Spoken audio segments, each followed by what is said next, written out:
we bring the wrong sacrifice. Let's deal with it for a moment. We bring the wrong sacrifice. Look at verse 3 through 5. It says, in the course of time, Cain presented some of the land's produce as an offering to the Lord. And Abel also presented an offering, some of his firstborn of his flock and their fat portions. The Lord had regard for Abel and his offering, but he did not have regard for Cain and his offering. Cain was furious and looked despondent. Now, let's break this thing down. So apparently we can glean from the text and make some very educated assumptions. Apparently, God has previously given instructions concerning the time, the place, and the type of sacrifice that he desires. How can you make that assumption, Pastor Devin? Let's go back and look at the text. Look at verse 3. In the course of time. In other words, that means that how would they have known unless they were instructed to do so? How would they have known unless they were instructed to make this type of thing a practice? Maybe they saw their parents do it. That's why it's important that you make sure that your kids see you pray. That's why it's important that you bring your children to the house of the Lord. Why? Because it's through that practice that they begin to understand and recognize this is what we're supposed to be doing. Why? Because God said it in his word. So apparently there were some previous instructions given behind the time, the place, and the type of sacrifice that God desires. And however, though he knows God's instructions, Cain brings an offering of the fruit of the ground. He knows what God desires and has instructed them to do. Yet he brings to God what he desires to give God. Let me try it one more time for this part of the house. He knows what God said to bring, but he conjures up in his mind, I'm going to do what I want to do, and I'm going to give what I want to give to God. Okay. Sounds like a lot like us from time to time. We know that God said, bring ye all the tithe into the storehouse. But instead, we like our time, or we feel like our time and our talent is good enough. Stay quiet. We know that God said, meditate on his word day and night. But instead, we'd rather get our word from an Instagram reel as we flick from post to post, from the Shade Room and TMZ. And we find a little word every now and then from our favorite online preacher. Stay quiet. We know that God said abstain from sexual immorality and flee youthful lust. Yet we bring our excuses to God and we say, well, at least I didn't penetrate. Stay quiet. I know God, what God has desired from us and what he has instructed us to do, but we bring to him what we decide to give to him as opposed to what he said bring to him. Isn't it something that God is so serious about worship that he doesn't even leave it up to you in terms of what to bring? He tells you what to bring to him in terms of what he will accept. He told Abraham, listen, I want you to come worship me, but I want you to bring your son.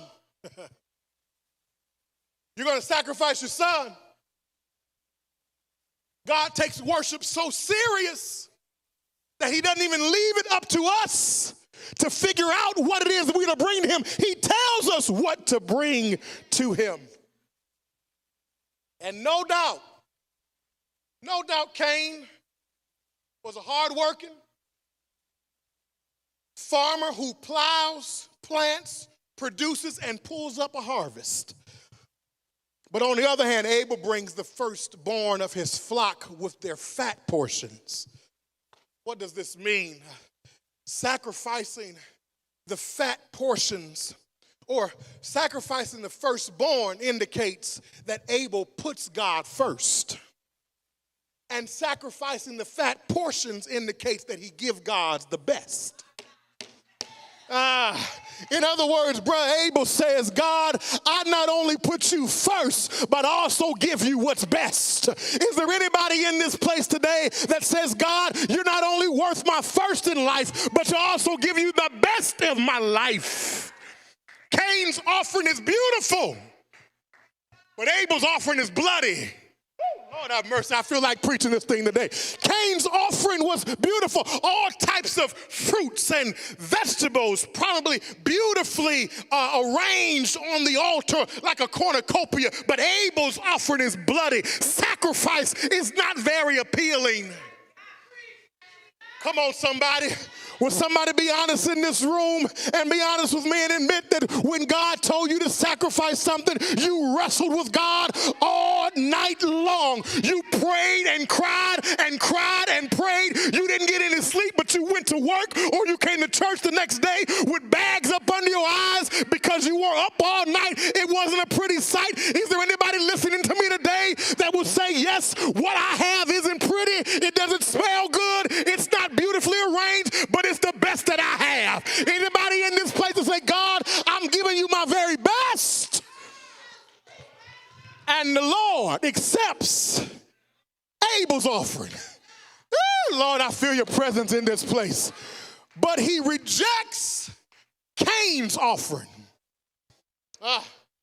He accepts this bloody mess, but he rejects what's beautiful. Why?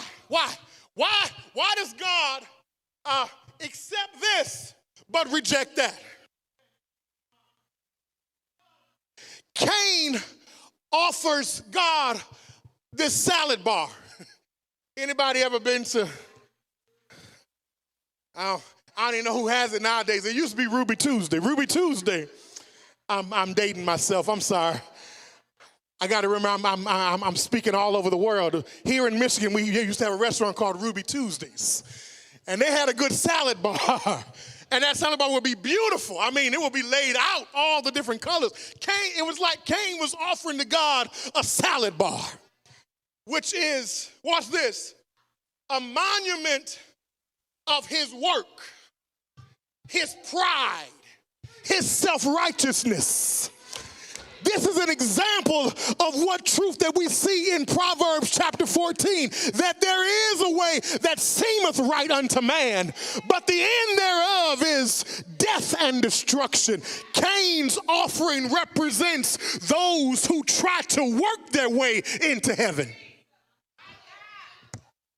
I said Cain's offering represents those of us who try to work our way into heaven.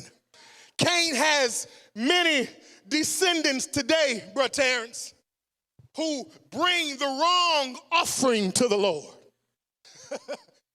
We bring the wrong offering to the Lord. I'm talking about good people, moral people, hard-working people who offer God their good works. However, God rejects their nice offering because there is no recognition of the severity of their sins. There is no recognition of the severity of their of not repenting. There is no severity or recognition of them not confessing, and therefore no acknowledgement is even there for their need for a substitute. It's almost like a man or a husband that's been out all night while his wife and kids at home. No call, no text, but then just shows up at 7 o'clock in the morning making eggs and trying to cook for the family. Y'all ain't saying nothing to me in this place. Making breakfast as an offering for his disrespectful, inconsiderate behavior. She gonna reject that offering. Why? Because, hey, he'll be saying, oh, but baby, I love you. Well, if you love me, like Halle Berry told Eddie Murphy, love should have brought you home last night. He rejects that offering.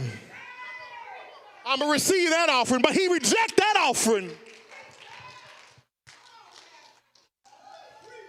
God accepts Abel's sacrifice. Watch this. Because he's saying to God, look how bad my sins are. The bloody sacrifice, he says, look how bad my sins are. I can do nothing to merit your forgiveness. Watch this. Abel is confessing that he comes to God on the basis of sacrifice, not of his good works. He is essentially saying what the Apostle Paul said in Romans chapter 12, verse 1. I beseech you, therefore, brethren. Let me read it from the Central Standard or the Christian Standard Bible. Therefore, brothers and sisters, in view of the mercies of God, I urge you to present your bodies as a living sacrifice, holy and pleasing to God. Watch what he says, for this is your true worship. But when our hearts are not right, we don't bring God true worship. We bring him energy. See, and I feel like a lot of times we confuse worship and we confuse glory with a whole lot of energy. And I think there's a whole lot of energy being paraded in the house of God today, and not the true kabod, not the true weight, not the true glory of God. But look at somebody and say, I want the glory. I want his presence. I want God. I want more of him. I want more of him. More, more, more. Come on. Somebody holler and say more, more, more. More God, more God, more God, more. I want more of you,